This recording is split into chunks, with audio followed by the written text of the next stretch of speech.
नमस्कार, आप देख रहे हैं दूरदर्शन समाचार। आपके साथ मैं हूं पराक्रम सिंह शेखावत। बताएंगे आपको आज दिन भर से जुड़ी बड़ी और महत्वपूर्ण खबरें। समाचार की शुरुआत सुर्खियों के साथ। प्रधानमंत्री मोदी की अध्यक्षता में हुई नीति आयोग की गवर्निंग काउंसिल की बैठक। विकसित भारत के लिए समावेशी मानव विकास के विषय पर मंथन। प्रधानमंत्री ने युवाओं के सशक्तिकरण, शिक्षा, कौशल विकास और क्षमता निर्माण जैसे क्षेत्रों पर जोर देने का किया आह्वान। कहा, दुनिया में अनिश्चितता और अस्थिरता के बावजूद भारत तेजी से बढ़ रहा है आगे।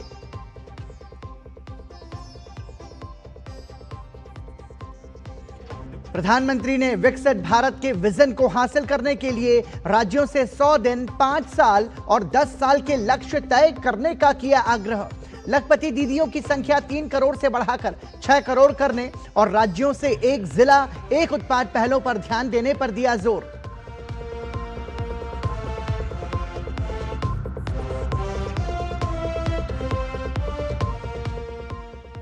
तेरह से 18 जून तक फ्रांस और स्लोवाकिया के दौरे पर रहेंगे प्रधानमंत्री मोदी। फ्रांस में आयोजित G7 शिखर सम्मेलन में लेंगे हिस्सा। फ्रांस के राष्ट्रपति इमैनुअल मैक्रों से होगी द्विपक्षीय वार्ता।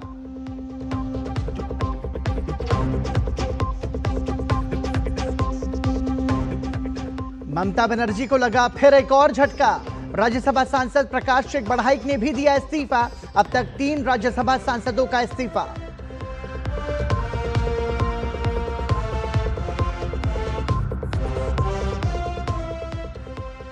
विवादित सीमा क्षेत्र में तेल गैस अन्वेषण के लिए त्रिपक्षीय समझौता। असम नागालैंड के बीच तेल गैस खोज का रास्ता हुआ साफ। अमित शाह की मौजूदगी में ऊर्जा संसाधनों के दोहन को लेकर समझौता।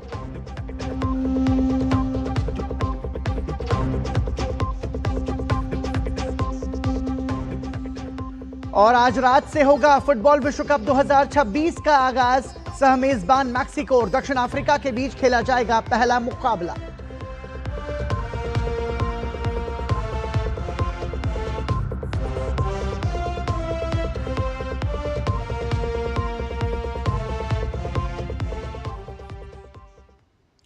और सुर्खियों के बाद खबरों पर नजर विस्तार से। प्रधानमंत्री नरेंद्र मोदी की अध्यक्षता में हुई नीति आयोग की 11वीं गवर्निंग काउंसिल की बैठक में विकसित भारत के विजन को साकार करने के लिए केंद्र और राज्यों की साझा भूमिका पर विशेष जोर दिया गया। बैठक में प्रधानमंत्री ने भारत की जनसांख्यिकीय शक्ति को देश की सबसे बड़ी पूंजी बताते हुए युवाओं के लिए नए अवसर उपलब्ध कराने पर जोर दिया, तो वैश्विक अनिश्चितताओं के बीच भारत की मजबूत आर्थिक प्रगति, मुक्त व्यापार समझौतों से मिलने वाले अवसरों पर भी राज्यों को आगे आने की बात कही। प्रधानमंत्री ने महिला नेतृत्व वाले विकास को विकसित भारत का प्रमुख आधार बताया, तो इस मंच पर समावेशी मानव विकास, उद्यमिता, स्वास्थ्य, पोषण, सामाजिक समानता और सहकारी संघवाद जैसे मुद्दों पर भी विस्तार से चर्चा हुई। प्रधानमंत्री नरेंद्र मोदी की अध्यक्षता में गुरुवार को नीति आयोग की 11वीं शासी परिषद की बैठक हुई, जिसमें विभिन्न राज्यों के मुख्यमंत्रियों सहित कई केंद्रीय मंत्री और वरिष्ठ अधिकारी मौजूद रहे। इस बैठक में प्रधानमंत्री मोदी ने कहा कि सहकारी संघवाद की भावना के साथ हम भारत की विकास यात्रा को तेज गति देने के लिए मिलकर कार्य कर रहे हैं। विकसित भारत के साझा संकल्प को साकार करने में केंद्र और राज्यों के संयुक्त प्रयास निर्णायक भूमिका निभाएंगे। बैठक के दौरान प्रधानमंत्री मोदी ने जनसांख्यिकीय शक्ति की ताकत पर जोर दिया और कहा कि भारतीय जनसांख्यिकी एक ऐतिहासिक अवसर है जिसे हम गवा नहीं सकते। गुणवत्तापूर्ण शिक्षा, मांग आधारित कौशल विकास और रोजगार के अवसरों के माध्यम से युवाओं के लिए उपयुक्त वातावरण तैयार करना हमारी प्राथमिकता होनी चाहिए। सशक्त युवा ही विकसित भारत की यात्रा के प्रमुख प्रेरक बनेंगे। A skilled population is the key to success. Some people say that in Japan, during the Tokugawa, after the Tokugawa period in Meiji Restoration, Japan started taking off when literacy reached 40%. And our literacy is above 70% already. So a literate population, a healthy population, a well-educated population is the key to success. PM Modi ने नीति आयोग के माध्यम से केंद्र और राज्य को मिलकर team India की तरह काम करने की अपील की। और जोर दिया कि राज्यों के बीच सहयोग, संवाद और अनुभवों के आदान प्रदान से विकसित भारत के लक्ष्य की ओर बढ़ने की जरूरत है। पीएम मोदी ने इस मौके पर कहा कि दुनिया इस समय अनिश्चितता और अस्थिरता के दौर से गुजर रही है, लेकिन भारत आत्मविश्वास और दृढ़ संकल्प के साथ अपनी विकास यात्रा पर निरंतर आगे बढ़ रहा है। प्रधानमंत्री ने भारत द्वारा कई देशों के साथ किए गए मुक्त व्यापार समझौतों का भी जिक्र किया और कहा कि राज्यों के पास मौका है कि एमएसएमई के उत्पादों को वैश्विक बाजार तक पहुंचाएं।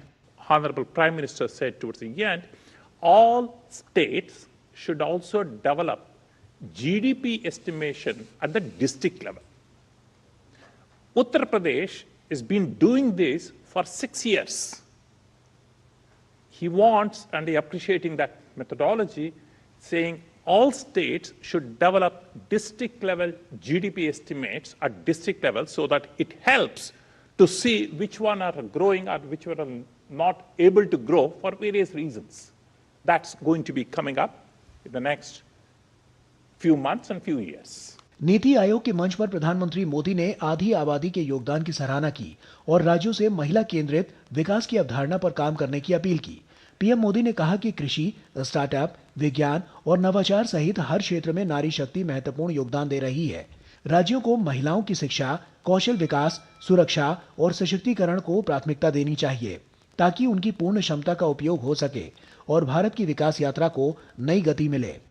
नीति आयोग की गवर्निंग काउंसिल की इस बैठक में विभिन्न राज्यों के मुख्यमंत्रियों ने भी अपनी बात साझा की और केंद्र राज्य सहयोग से राष्ट्रीय लक्ष्यों को तेजी से हासिल करने पर जोर दिया।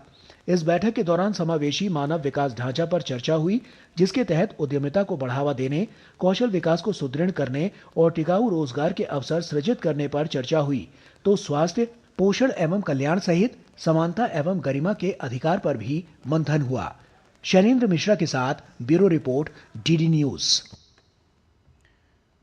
दिल्ली में प्रधानमंत्री नरेंद्र मोदी की अध्यक्षता में गुरुवार को नीति आयोग की 11वीं गवर्निंग काउंसिल की बैठक हुई।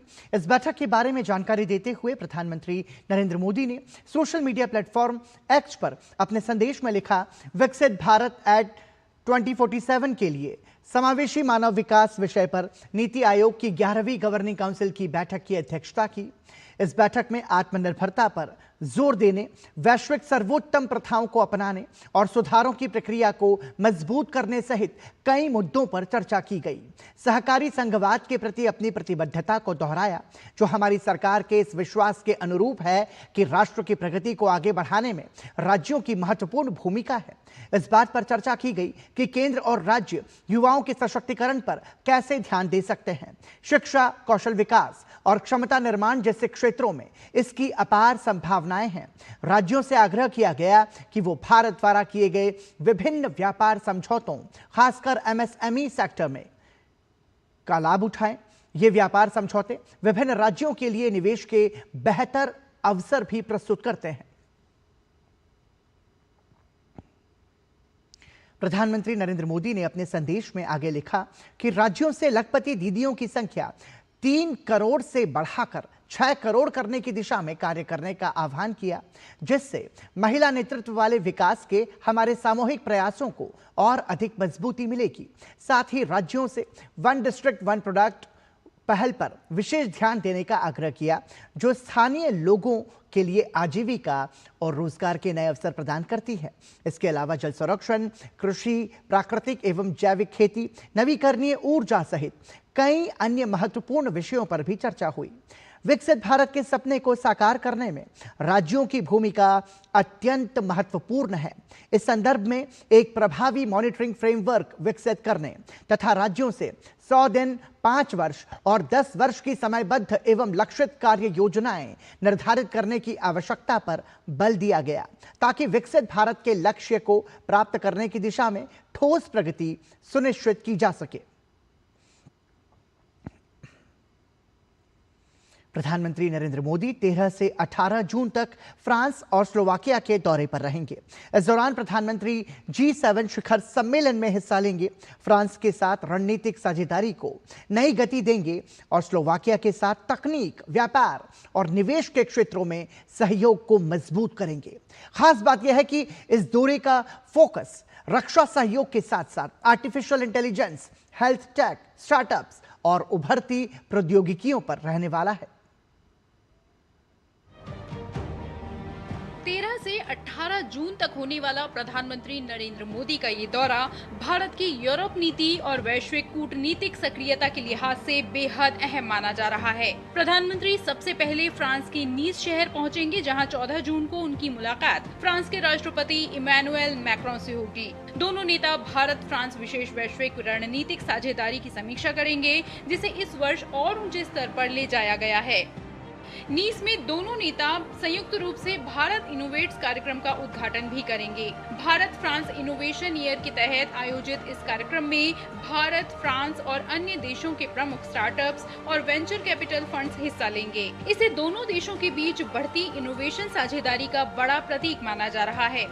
प्रधानमंत्री इसके बाद फ्रांस के एवियन शहर में 16-17 जून को आयोजित होने वाले 52वें G7 शिखर सम्मेलन में हिस्सा लेंगे, जहां भारत को एक पार्टनर देश के रूप में आमंत्रित किया गया है।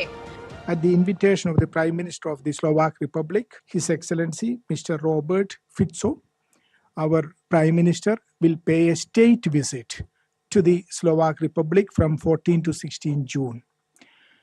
This visit is historic, as it would be the first ever visit by an Indian Prime Minister to Slovak Republic since its independence in 1993. Prime Minister will also interact with Slovak business leaders. Prime Minister will also hold talks with the President of Slovakia, Mr. Peter Pellegrini, at the Presidential Palace. G7 बैठक के दौरान प्रधानमंत्री मोदी की दुनिया के कई प्रमुख नेताओं के साथ द्विपक्षीय मुलाकातें भी होने की संभावना है। पश्चिम एशिया की स्थिति, वैश्विक सुरक्षा, आर्थिक चुनौतियां और तकनीकी सहयोग भी चर्चा के केंद्र में रह सकते हैं। भारत फ्रांस रणनीतिक साझेदारी को और विस्तार देने पर भी जोर रहेगा। इस दौरे का सबसे बड़ा फोकस टेक्नोलॉजी और इनोवेशन होगा। प्रधानमंत्री मोदी फ्रांस में आयोजित होने वाले भारत इनोवेट्स कार्यक्रम में भी हिस्सा लेंगे, जहां भारतीय स्टार्टअप्स अपनी क्षमताओं का प्रदर्शन करेंगे। Honorable Prime Minister Shri Narendra Modi will begin his visit to France in Nice. This visit is at the invitation of President of France, His Excellency Mr. Emmanuel Macron. This is Prime Minister's 7th official visit to France. During the visit to Nice, Prime Minister will hold comprehensive discussions with President Macron, covering full range of areas of our partnership, as well as they will exchange views on regional and international issues of importance. Prime Minister Modi will also jointly inaugurate Bharat Innovates along with President Macron. Advanced computing, biotechnology, agri-tech, ऊर्जा, semiconductors, space और defence जैसे क्षेत्रों में काम कर रही भारतीय startups वैश्विक निवेशकों और कंपनियों के सामने अपनी संभावनाएं पेश करेंगे। माना जा रहा है कि इस दौरान कई निवेश समझौते और कारोबारी साझेदारियां भी सामने आ सकती हैं। दुनिया भर से करीब 300 कंपनियों और निवेशकों के इसमें शामिल होने की संभावना जताई जा रही है।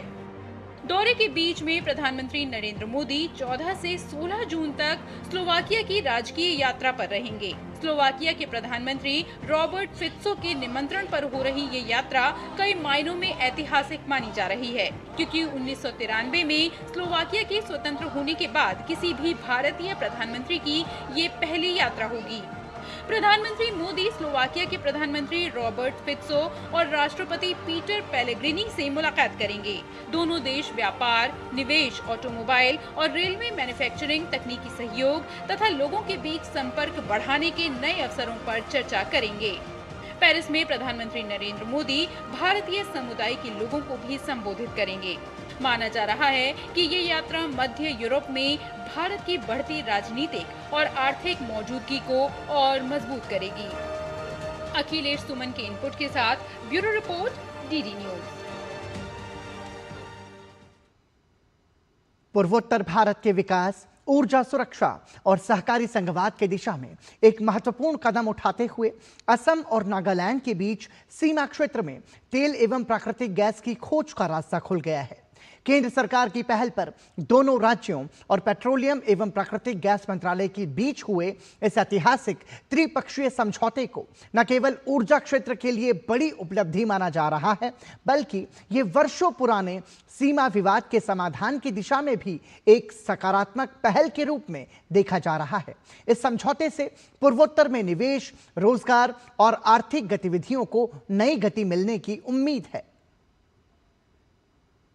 पूर्वोत्तर में विकास को गति और आर्थिक उन्नति के तहत गुरुवार को कच्चे तेल और प्राकृतिक गैस संसाधनों की खोज और उत्पादन के लिए एक ऐतिहासिक पहल की गई। असम नागालैंड सीमा पर विवादित क्षेत्र में कच्चे तेल और प्राकृतिक गैस संसाधनों की खोज और उत्पादन के लिए नागालैंड सरकार, असम सरकार और पेट्रोलियम और प्राकृतिक गैस मंत्रालय के बीच एक त्रिपक्षीय समझौता ज्ञापन पर हस्ताक्षर किए गए।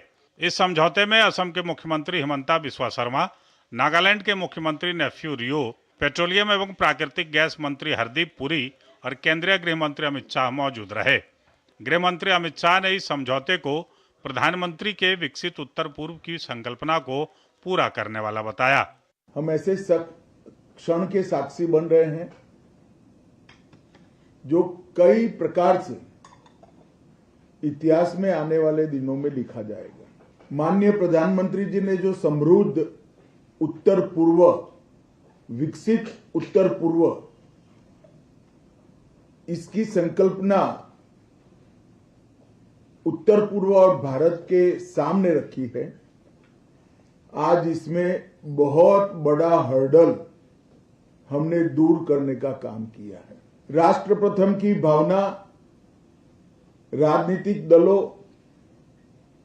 उनकी नीतियां और व्यक्ति के लिए तो समझ सकते हैं, मगर आज मैं देख रहा हूं कि पूरा उत्तर पूर्व राष्ट्र प्रथम की भावना से ये समझौता कर आगे बढ़ रहा है। जिस स्पिरिट में आज का ट्राइपार्टाइट मेमोरेंडम ऑफ अंडरस्टैंडिंग केंद्रीय सरकार और नागालैंड और असम की सरकार में जो कंक्लूड हुआ और इसमें जो स्पिरिट ऑफ कोऑपरेशन है, मुझे पूरा विश्वास है सर कि आने वाले समय में जो भी पहले समस्याएं थी that they can be overcome. इस मौके पर असम और नागालैंड के मुख्यमंत्रियों ने कहा कि इस समझौते से इस पूरे इलाके के लोगों को काफी फायदा होगा। ये समझौता ऐसे समय में विशेष रूप से महत्वपूर्ण है जब दुनिया संकट का सामना कर रही है और भारत बहुत अधिक दरों पर हाइड्रोकार्बन का आयात कर रहा है। लोगों को भारी कठिनाई हो रही है। मुझे पूरा विश्वास है कि हाइड्रोकार्बन पर यह व्यवस्था पूरी निष्ठा के साथ लागू की जाएगी। This arrangement on hydrocarbon will be implemented in letter and spirit. Oil operation is a milestone. तेल अभियान न केवल उत्तर पूर्व क्षेत्र बल्कि पूरे देश की प्रगति में एक मील का पत्थर है।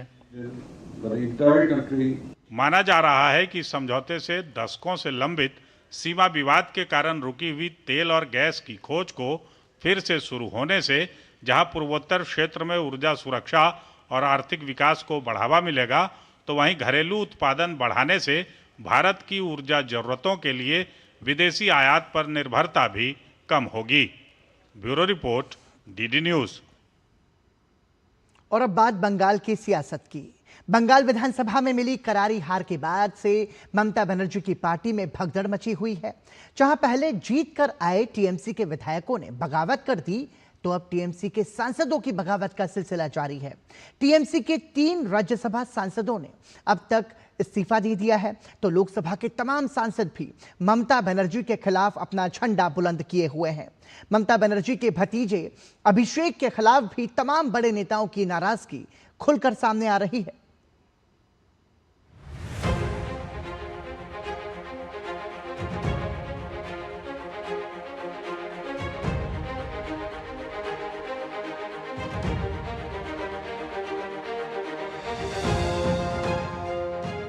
पिछले 4 दिनों में 3 राज्यसभा सांसद ममता बनर्जी का साथ छोड़ चुके हैं। 11 जून को प्रकाश चेक बड़ाइक ने इस्तीफा दिया। इस्तीफे के बाद प्रकाश चेक बड़ाइक ने कहा कि यह फैसला उन्होंने जनता के जनादेश और जनभावनाओं को ध्यान में रखते हुए लिया है। वहीं एक दिन पहले 10 जून को सुष्मिता देव ने रिजाइन किया था। उससे पहले 8 जून को सुखेंदु शेखर ने राज्यसभा सदस्यता और पार्टी छोड़ी थी। इस्तीफे के बाद प्रकाश चेक बड़ाइक ने जो कहा, पहले वो सुनिए।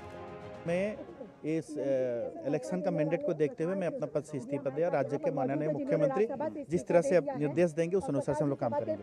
प्रकाश चेक बड़ाइक की बातों से ये साफ हो जाता है कि उन्होंने जनादेश और जनभावनाओं का ख्याल रखते हुए सांसदी से इस्तीफा दे दिया है। प्रकाश चेक बड़ाइक को समझ में आ गया है कि अब बंगाल में जनता का दीदी से मोह भंग हो गया है। वहीं ममता बनर्जी के सबसे करीबी सांसद कल्याण बनर्जी ने भी अभिषेक बनर्जी के खिलाफ हल्ला बोल दिया है। कल्याण बनर्जी ने कहा कि अभिषेक बनर्जी को सीनियर नेताओं का सम्मान करना नहीं आता। अभिषेक के अंदर अहंकार भरा हुआ है, उसने पार्टी को बर्बाद कर दिया। I will not be appearing in any matter on behalf of Abhishek Banerjee because this arrogant attitude, I don't like it. One must respect to the seniors. I am 45 years in the profession. All these persons have worked with me as junior. How can he humiliate me? I am also senior in politics. He can't do it in this way. He should understand the party is facing this problem because of him. सांसदों विधायकों के इस्तीफे पर पश्चिम बंगाल सरकार के मंत्री दिलीप घोष ने कहा कि मैंने पहले ही कहा था कि जिस दिन टीएमसी हारेगी उस दिन पार्टी खत्म हो जाएगी। जाना कहाँ है, वही है, घूम फिर के कांग्रेस में ही जाना है। पूरा स्कोर हो जाए फिर बताएंगे, अभी तो शुरू हुआ है ना। यही होने का था, जिन लोगों को मालूम नहीं तो आश्चर्य हो रहे हैं। मैं तो पहले ही बोल दिया, जिस दिन हारेगा पार्टी खत्म हो जाएगा और नेताओं को दौड़ा दौड़ा कर लोग मारेंगे। अब मार रहे हैं कि नहीं? आपको बता दें कि टीएमसी में राज्यसभा, लोकसभा से लेकर विधानसभा तक हर जगह भागम भाग मची हुई है। टीएमसी से नाराज सांसद विधायकों ने अब अपना अलग अलग गुट बना लिया है। आपको बता दें कि टीएमसी के लोकसभा में 28 सांसद हैं, जिसमें से 19 सांसद बागी हो गए हैं। राज्यसभा में 13 में से 3 सांसदों ने इस्तीफा दे दिया है, यानी अब तक कुल 22 सांसद टूट चुके हैं। वहीं दावा किया जा रहा है कि बंगाल के 80 में से 64 टीएमसी विधायक अलग गुट बना चुके हैं। ऐसे कयास लगाए जा रहे हैं कि आने वाले वक्त में और विधायक और सांसद टीएमसी खेमे से दूर हो जाएंगे। सौरभ दत्ता के साथ ब्यूरो रिपोर्ट, डीडी न्यूज। पश्चिम बंगाल के बांग्लादेश सीमा से सटे संदेश खाली इलाके में हथियारों का बड़ा जखीरा बरामद हुआ है। शेख शाहजहां से जुड़े क्षेत्र में राज्य की स्पेशल टास्क फोर्स ने तालाब में छिपाकर रखे गए भारी मात्रा में हथियार और कारतूस जब्त किए हैं। एसटीएफ के अनुसार बशीरहाट पुलिस जिले में चलाए गए तलाशी अभियान के दौरान एक तालाब से 16 लंबी बंदूकें और 2345 जिंदा कारतूस बरामद किए गए। इससे पहले शनिवार को भी इस इलाके से हथियारों की एक बड़ी खेप मिली थी। लगातार हो रही इन बरामदगियों के साथ अब तक कुल जब्ती बढ़कर 51 आग्नेयास्त्र और 2705 जिंदा कारतूस तक पहुंच गई है। एसटीएफ ने इसे बाशिरहाट और बारुईपुर में चल रहे संयुक्त अभियानों की निरंतरता बताया है। फिलहाल मामले की जांच और तलाशी अभियान जारी है।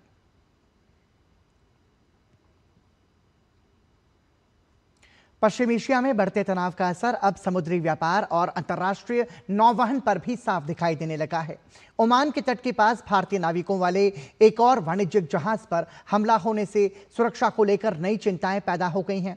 इस बीच भारत सरकार ने अपने नागरिकों की सुरक्षा को सर्वोच्च प्राथमिकता बताते हुए मामले पर कड़ी नजर बनाए रखी है और संबंधित पक्षों के समक्ष अपनी चिंता भी व्यक्त की है। वहीं क्षेत्र में जारी संघर्ष के कारण वैश्विक व्यापार, ऊर्जा आपूर्ति और समुद्री मार्गों की सुरक्षा पर पड़ रहे प्रभाव को लेकर अंतर्राष्ट्रीय समुदाय भी चिंतित है। पश्चिम एशिया में तनाव एक बार फिर से बढ़ गया है और इसका शिकार भारतीय नाविक हो रहे हैं। गुरुवार को ओमान के शिनास पोर्ट के पास एक व्यावसायिक जहाज MT जलवीर पर हमला हुआ है। इस जहाज पर 20 भारतीय नाविक तैनात हैं। पिछले 3 दिन में ये भारतीय नाविकों वाले व्यावसायिक जहाज पर तीसरा हमला है। अभी यह स्पष्ट नहीं हो पाया है कि इस ताजा हमले को किसने अंजाम दिया। इससे पहले अमेरिका ने 2 जहाजों पर हमले की बात को स्वीकार किया था। विदेश मंत्रालय ने इस मामले में अमेरिकी दूतावास के चार्ज d'affaires को तलब कर कड़ा विरोध दर्ज किया है। Yesterday we condemned the attack on a ship off the coast of Oman, in which unfortunately we lost 3 Indian nationals. We had summoned the US CDA here to register a strong protest. The continuing incidents of attacks on shipping in the region are deeply worrisome and a direct result of the ongoing conflict in the region. These attacks must cease and end. वही shipping मंत्रालय के अपर सचिव मुकेश मंगल ने स्पष्ट किया कि भारतीय दल वाले जिन जहाजों पर हमले हुए हैं वे सभी विदेशी ध्वज वाले पोत हैं, जिनमें से 2 अमेरिका द्वारा प्रतिबंधित थे, जबकि एक गैर अनुपालन जहाज की श्रेणी में भी है। Only Indian flagged vessels are being attacked. You can see that last 3 vessels, like first was MT Merriwex, that was Palau flagged vessel, then Setevelu, again Palau flagged vessel, and then third one is this Jalveer, this is Guinea-Bissau flagged vessel. So if we see last 3 vessels in this region, all of them are foreign flagged vessels, and because we are more discussing. Paschim Asia में जारी संकट को 100 दिन से अधिक का समय हो गया है।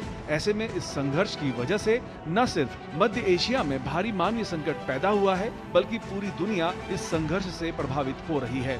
भारत सरकार लगातार सभी पक्षों से तत्काल तनाव कम करने और शांतिपूर्ण समाधान की दिशा में कदम बढ़ाने की अपील कर रही है। नई दिल्ली से देवेंद्र रावत, डीडी न्यूज। विदेश मंत्री डॉक्टर एस जयशंकर बुल्गारिया और फिनलैंड की आधिकारिक यात्रा पर हैं। इस संबंध में उन्होंने जानकारी साझा करते हुए लिखा, आज हेलसिंकी में फिनलैंड की विदेश मंत्री एलिना वाल्टोनेन से मिलकर अच्छा लगा। हमने डिजिटलाइजेशन और सस्टेनेबिलिटी पर अपने स्ट्रेटेजिक पार्टनरशिप की प्रगति की समीक्षा की। हमने स्टार्टअप्स, AI, सेमीकंडक्टर, जरूरी minerals, quantum technology, 6G, clean energy और स्पेस के क्षेत्र में सहयोग पर चर्चा की। साथ ही हमने अपने राजनीतिक संबंधों की गति को बनाए रखते हुए व्यापार और निवेश को और बढ़ाने पर भी सहमति जताई। आज बाद में कुलतारंता टॉक्स में फिनलैंड के नेताओं और अन्य सहयोगियों के साथ बातचीत करने के लिए मैं उत्सुक हूं।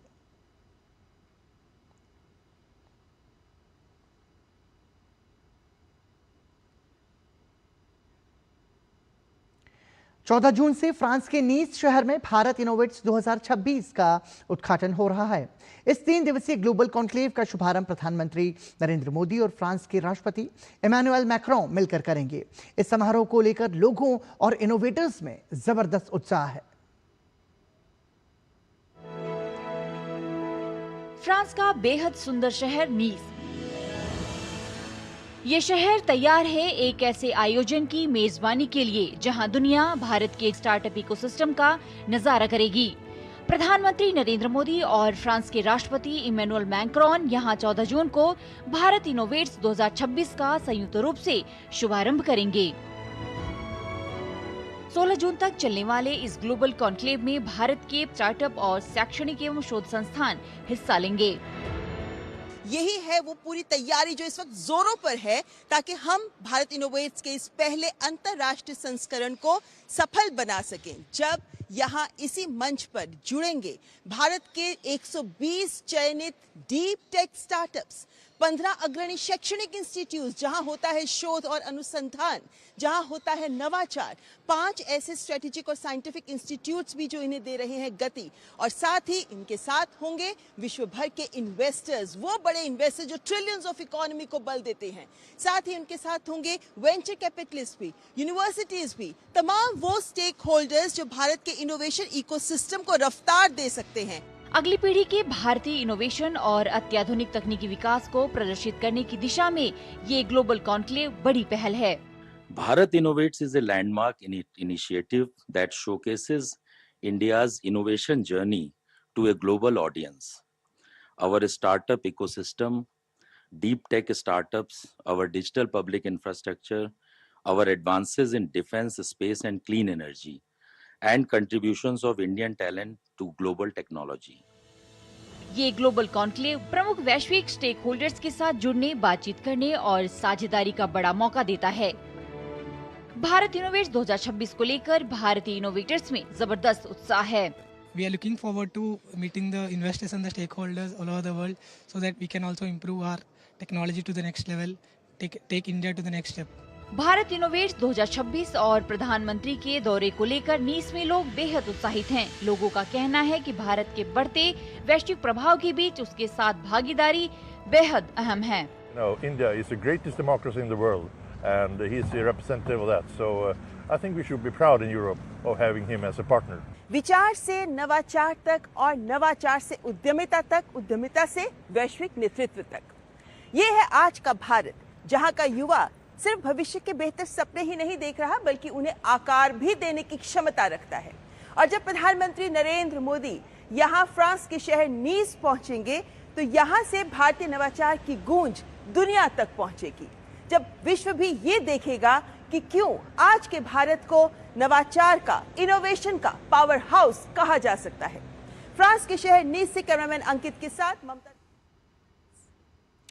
एनडीए सरकार के 12 वर्ष पूरे होने पर जयपुर स्थित भाजपा मुख्यालय में मीडिया संवाद का आयोजन किया गया। इस अवसर पर केंद्रीय मंत्री अश्विनी वैष्णव ने कहा कि देश में जो काम पिछले 60 सालों में नहीं हुआ वो मात्र 12 सालों में एनडीए की सरकार ने करके दिखाया।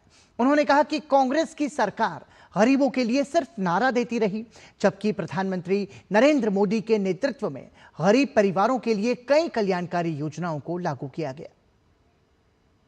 जो 60 साल में काम नहीं हुआ उससे ज्यादा 12 साल में काम हुआ है। 60 साल में 74 एयरपोर्ट बने थे, इन 12 साल में 80 एयरपोर्ट बने। 60 साल में 4 शहरों में मेट्रो आई थी। 60 साल में एक भी स्टेशन का पुनर्निर्माण हाथ में नहीं लिया था रेलवे का। आज 12 साल में 1300 स्टेशनों का पुनर्निर्माण हाथ में लिया है। 250 स्टेशन बन के तैयार हो चुके हैं। पूरे 60 साल में सेमीकंडक्टर की इंडस्ट्री भारत में ला ही नहीं पाए, इलेक्ट्रॉनिक्स की मैन्युफैक्चरिंग ला ही नहीं पाए, मोबाइल की मैन्युफैक्चरिंग कर ही नहीं पाए।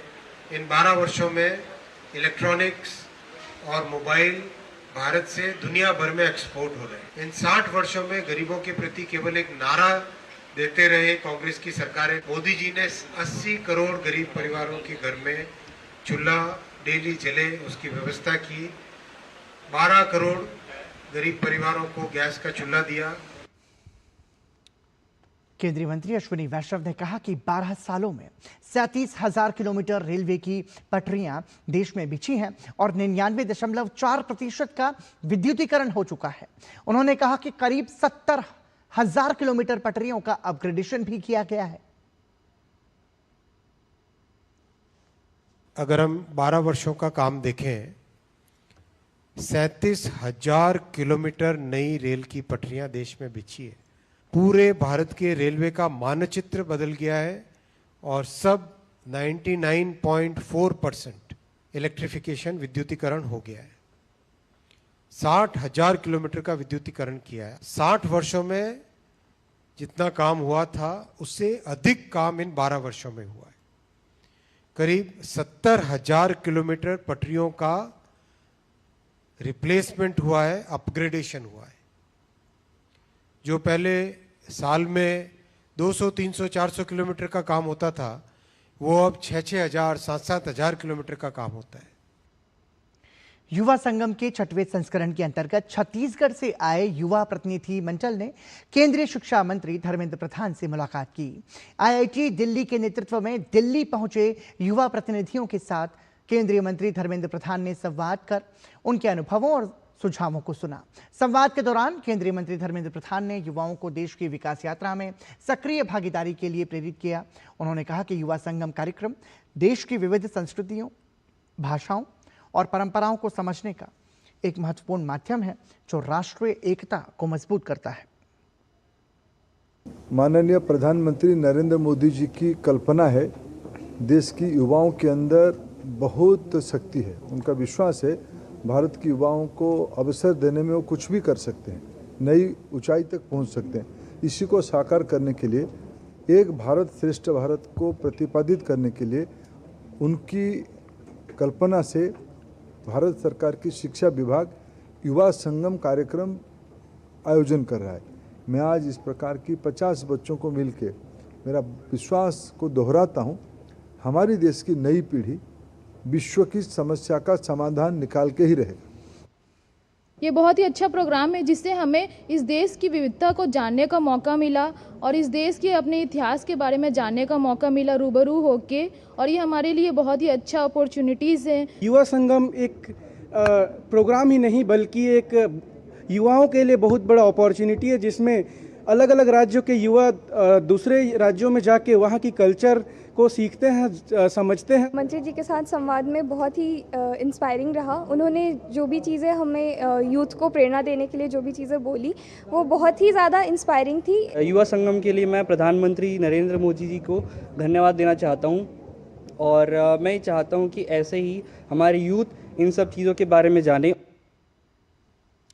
नई दिल्ली के इंडिया हैबिटेट सेंटर की विजुअल आर्ट गैलरी में आयोजित एकल कला प्रदर्शनी वंचना एक वृत्तांत का शुभारंभ केंद्रीय संस्कृति और पर्यटन मंत्री गजेंद्र सिंह शेखावत ने किया। कलाकार आशिमा मेहरोत्रा की इस प्रदर्शनी में समाज के विभिन्न रंगों, मानवीय संवेदनाओं और जीवन के संघर्षों को कलाकृतियों के माध्यम से प्रस्तुत किया गया। रेल सेवा की प्रशासनिक अधिकारी आदरणीय आशिमा जी के जीवन का दूसरा पक्ष, एक सफल ब्यूरोक्रेट होने के साथ में अपने भावों की अभिव्यक्ति को विभिन्न माध्यमों के साथ में संप्रेषित करना, और जब किसी कलाकार की कला में इतनी विविधता हो तब ये उस कलाकार की कला के प्रति और भावनाओं की गहराई जो उसके जीवन में, उसके दिल में है, जिनको वो अभिव्यक्त करना चाहते हैं, जीवन के अनकहे शब्दों को जिस तरह से उन्होंने उस वंचना को एक खूबसूरती के साथ में अभिव्यक्त किया है, मैं उनको बहुत सारी शुभकामनाएं देता हूँ। मेन जो आज इसका इस वंचना जो ये पेंटिंग एग्जीबिशन है उसमें मेन मेरा यही वो था कि मैं उस तरफ उस जो अपने अंदर हम लोग एब्सेंस और लॉन्गिंग को लेके लोनली फील ना करें, बट अपने साथ वालों के साथ जुड़ें और उनको वो सपोर्ट दें जिससे कि वो पूर्ण हो। देश की ग्राम पंचायतों में डिजिटल बदलाव की रफ्तार अब तेज हो रही है। पंचायतों में ऑनलाइन सेवाएं, डेटा आधारित योजनाएं और तकनीक के इस्तेमाल को बढ़ावा देने वाली पहलों को नेशनल ई गवर्नेंस अवार्ड्स 2026 में सम्मानित किया जाएगा।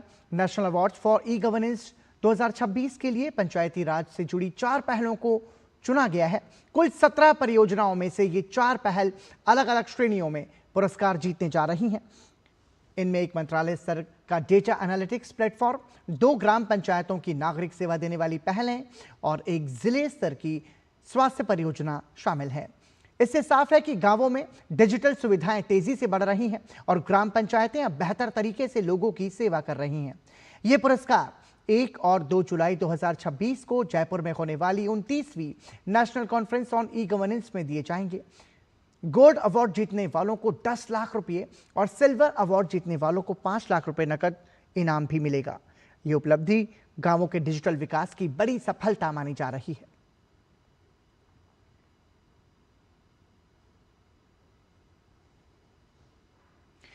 केंद्रीय वित्त मंत्री निर्मला सीतारमण ने गुरुवार को वर्चुअल माध्यम से global convergence for growth summit में भाग लिया।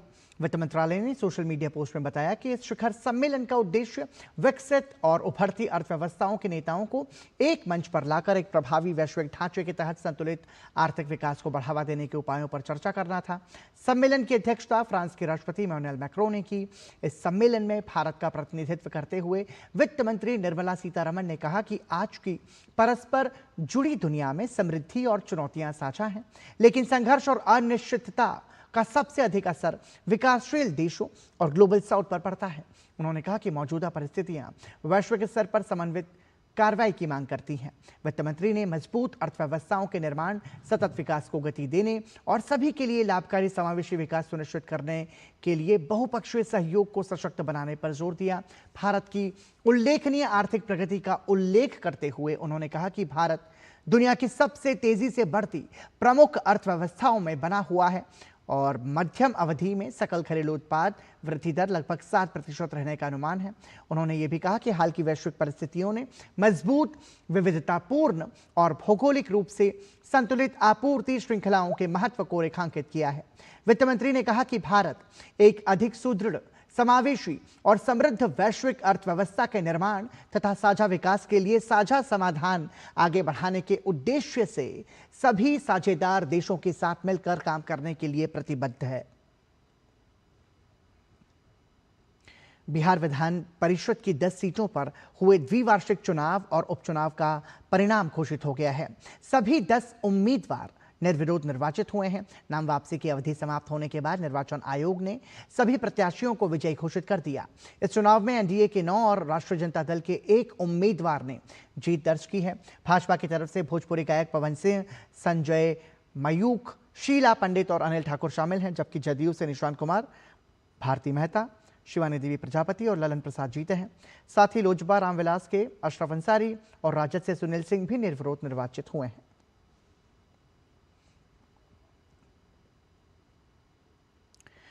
कर्नाटक सरकार की महत्वाकांक्षी गृह लक्ष्मी योजना में 4.30 लाख मृत लाभार्थियों के नाम सूची से हटाए जाने के बाद योजना के क्रियान्वयन और निगरानी व्यवस्था पर सवाल उठने लगे हैं।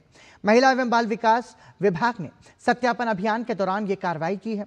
विभाग के अनुसार जांच में पता चला है कि कई मृत लाभार्थियों के बैंक खातों में भी योजना की राशि जारी की जा रही थी। इसके बाद सभी ग्राम पंचायतों में आशा कार्यकर्ताओं की मदद से लाभार्थियों का सत्यापन कराया गया और मृत व्यक्तियों के नाम सूची से हटाए गए।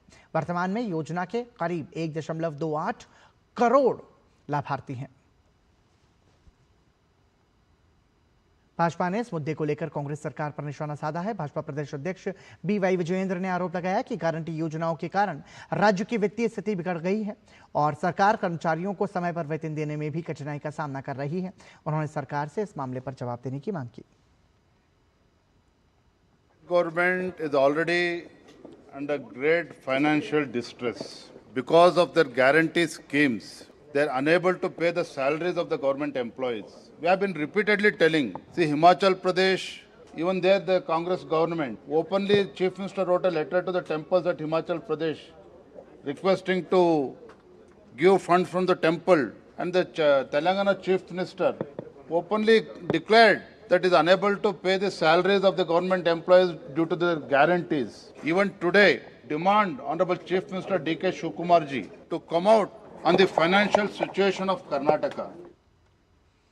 वहीं विधानसभा में विपक्ष के नेता चलवादी नारायण स्वामी ने कहा कि 3 वर्षों के दौरान गारंटी योजनाओं का लाभ पात्र लोगों तक प्रभावी ढंग से नहीं पहुंच पाया।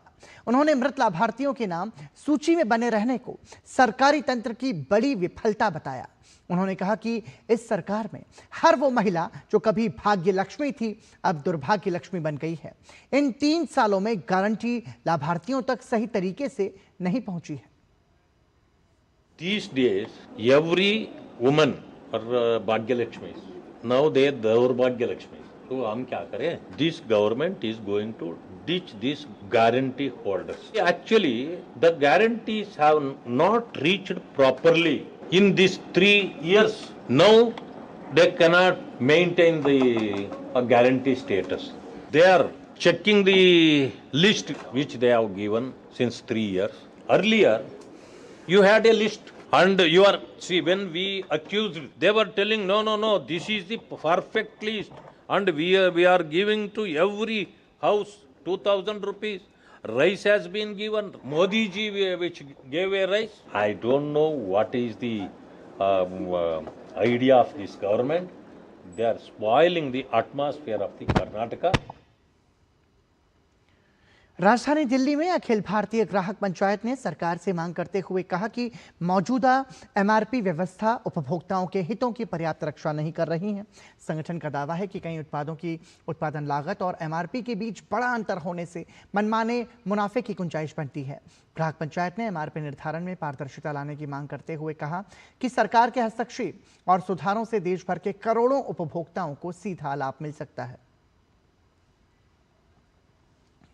MRP लिखने के लिए कोई नीति नियम बनाया जाए और नीति नियम बनाने के लिए कोई प्रावधान, कोई लॉ में अमेंडमेंट करने, अभी जो एग्जिस्टिंग लॉ हैं उसमें भी अगर आप चेंज करना चाहते तो उसमें भी चेंज करिए, पर कुछ ऐसे नीति नियम बने जिससे MRP कितनी लिखनी वो तय हो, उसके कोई क्राइटेरिया तय होने चाहिए। क्राइटेरिया तय होने के बाद में कोई बोर्ड है, कोई कमीशन है या कोई ऐसी स्टैट्यूटरी अथॉरिटी होनी चाहिए कि जो ये MRP का ऑब्जर्वेशन कर सके।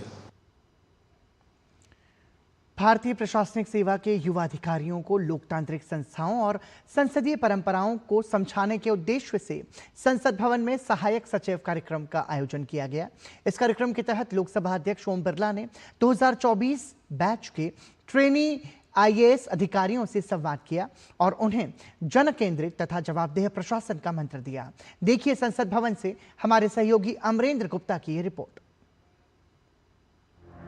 संसद भवन में आयोजित सहायक सचिव कार्यक्रम के तहत 2024 बैच के ट्रेनी IAS अधिकारियों ने संसद की कार्य प्रणाली, संसदीय प्रक्रियाओं और लोकतांत्रिक संस्थाओं की भूमिका को करीब से समझा। अधिकारियों ने संसद भवन का भ्रमण भी किया और तमाम संसदीय गतिविधियों की जानकारी हासिल की। इस मौके पर लोकसभा अध्यक्ष ओम बिरला ने अधिकारियों के साथ संवाद करते हुए कहा कि भारतीय प्रशासनिक सेवा केवल एक नौकरी नहीं बल्कि संविधान, राष्ट्र और नागरिकों के प्रति आजीवन प्रतिबद्धता है। उन्होंने कहा कि लोक सेवकों की जिम्मेदारी जनता की आकांक्षाओं को जमीनी स्तर पर परिणामों में बदलने की होती है। भारतीय प्रशासनिक सेवा केवल एक नौकरी नहीं है, ये भारत के संविधान, लोकतंत्र और जन कल्याण के लिए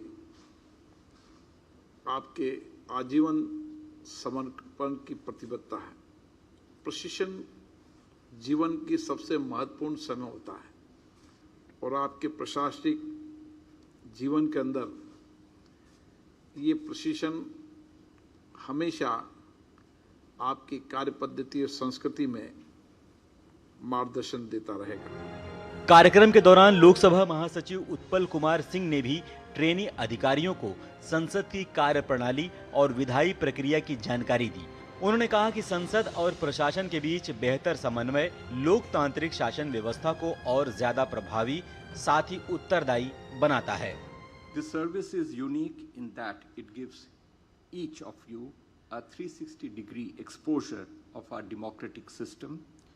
Not only do you play a role in fostering development, innovation, delivery at the subdivision and district levels, but in framing laws and policies in the state and central government, and often as a presenter of government policies and actions before parliamentary committees. Lok Sabha अध्यक्ष ने युवा अधिकारियों से अपने प्रशासनिक जीवन में ईमानदारी, पारदर्शिता और जन सेवा की भावना को सर्वोच्च प्राथमिकता देने का आह्वान किया। संसद भवन का यह अध्ययन भ्रमण ट्रेनी आईएएस अधिकारियों को लोकतांत्रिक संस्थाओं की कार्यप्रणाली और सुशासन की बारीकियों को समझने का महत्वपूर्ण अवसर प्रदान कर रहा है। संसद का ये अध्ययन भ्रमण युवा आईएएस अधिकारियों के लिए लोकतांत्रिक संस्थाओं और संसदीय परंपराओं को समझने का एक महत्वपूर्ण अवसर रहा। लोकसभा अध्यक्ष ओम बिरला ने संबोधन में उन्हें जनसेवा, जवाबदेही और सुशासन के मूल्यों के साथ अपने दायित्वों को निभाने की प्रेरणा दी और यही अनुभव भविष्य में उन्हें अधिक संवेदनशील और प्रभावी प्रशासक बनाने में मदद करेगा। कैमरामैन विक्की राजपूत के साथ अमरेंद्र गुप्ता, डीडी न्यूज, संसद भवन, दिल्ली। केंद्र सरकार ने एथेनॉल मिश्रित पेट्रोल के उच्च मिश्रण वाले ईंधनों E22, E25, E27 और E30 को केंद्रीय उत्पाद शुल्क एक्साइज ड्यूटी से छूट देने के लिए अधिसूचनाएं जारी की हैं। ये छूट 10 जून 2026 से प्रभावी हो गई हैं। अधिसूचना के अनुसार ये छूट उन मामलों में लागू होती है जहां पेट्रोल पर पहले ही उपयुक्त केंद्रीय उत्पाद शुल्क और मिश्रण में प्रयुक्त एथेनॉल पर जीएसटी का भुगतान किया जा चुका है।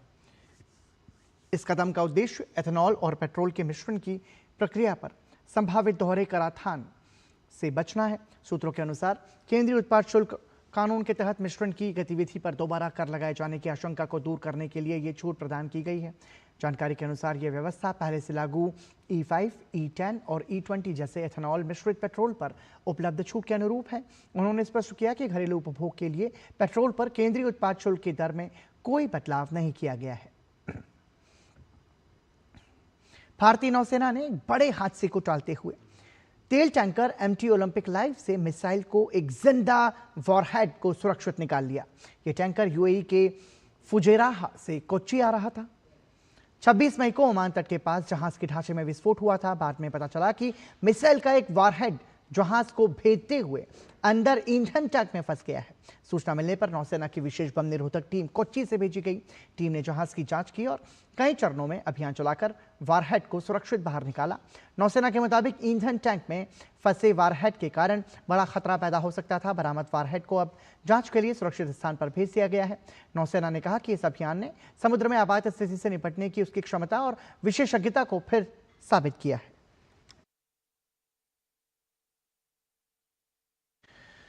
हरियाणा सरकार ने आतंकवाद से जुड़े मामलों की जांच और निपटान को तेज करने के लिए राज्य में आतंकवाद रोधी दस्ता ATS गठन किया है और गृह विभाग की अधिसूचना के अनुसार ATS की स्थापना हरियाणा पुलिस अधिनियम 2007 की धारा 17 के तहत राज्यपाल की मंजूरी से की गई है। अधिसूचना में बताया गया है कि ATS का प्रमुख अधिकारी कम से कम पुलिस महानिरीक्षक रैंक का होगा और यह अपराध अन्वेषण विभाग के प्रमुख के माध्यम से पुलिस महानिदेशक को रिपोर्ट करेगा।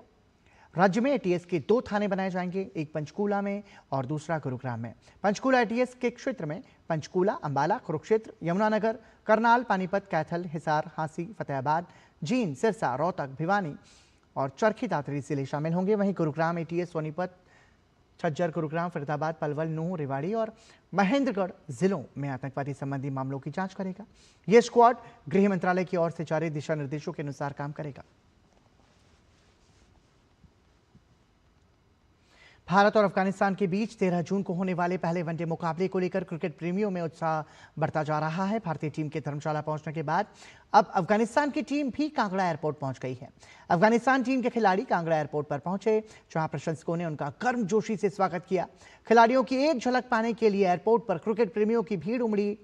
खिलाड़ियों ने भी प्रशंसकों का अभिवादन स्वीकार किया। भारत और अफगानिस्तान के बीच 3 मैचों की वनडे सीरीज का पहला मुकाबला 13 जून को धर्मशाला स्थित HPCA स्टेडियम में खेला जाएगा।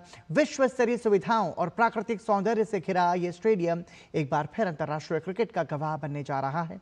क्रिकेट प्रेमियों को उम्मीद है कि धर्मशाला के खूबसूरत मैदान पर दोनों टीमों के बीच रोमांचक मुकाबला देखने को मिलेगा।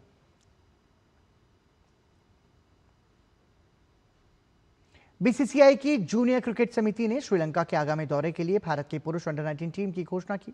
इस दौरे में 3 वनडे और 2 टेस्ट मैच शामिल हैं। टीम की अगुवाई यशवर्धन सिंह चौहान करेंगे, जबकि लक्ष्य रायचंदानी को उप कप्तान नियुक्त किया गया। भारत के पूर्व कप्तान राहुल द्रविड़ के बेटे अन्वय द्रविड़ को भी वनडे टीम में शामिल किया गया है। वनडे टीम में विकेटकीपर रजत बघेल और अन्वय द्रविड़ होंगे, जबकि बहुदिवसीय मुकाबलों के लिए विकेट कीपिंग के लिए मानव कृष्णा और आर्यन संदेश सकपाल को चुना गया है। इसी के साथ समाचार में अभी के लिए इतना ही। दीजिए अनुमति। नमस्कार।